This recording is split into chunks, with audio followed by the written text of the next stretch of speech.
afternoon. So,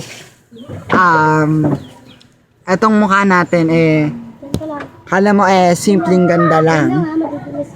Pero may tawag pala ito at may mga pagkakaiba sa mahirap at sa mayaman. Na. So, eto na nga.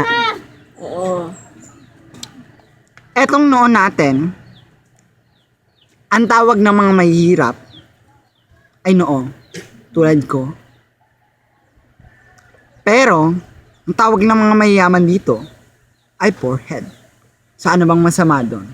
So, ayun ang mga pagkakaiba at hindi ko malaman kung ano ang tunay na salita ng Tagalog o mga Pilipino.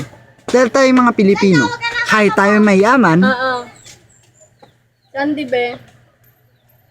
Nandito. dapat ang ating mga salita ay Tagalog. Kahit maraming tayong pera, Oo, Kim. dapat ang salita natin yung Tagalog. At dapat natin ipagmalaki, yung Tagalog ang ating salita. Ayaw nyo yun, kakaiba, maganda, kakaiba, maganda sa pandinig. Ang ganda-ganda talaga. Sino? Si Iya maniligo. So eto, ang ilong natin, ang tawag dito ay dati ay, ang tawag sa mga mahirap dito ay ilong, like me. Pero ang tawag ka ng mga yaman, Si Kuya ay mag-post nose. dyan.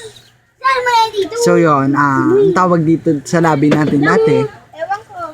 Giant. ay, Ba natin sunog na? Sanap.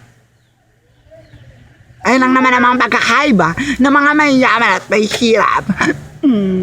At kung meron pang mga suggestion, mag-login lang kayo. Champurado! Champuradong lo. Mag-login lang po kayo. Ito po pala yung pinakapangit kong mga pinsan. Mga Gitata Golds. Ako nga pala si Chris Arbanyadera na nagsasabi, Nang totoo. Hindi, nagsisinungaling. kung mayaman ka, Next, dito. hirap ako.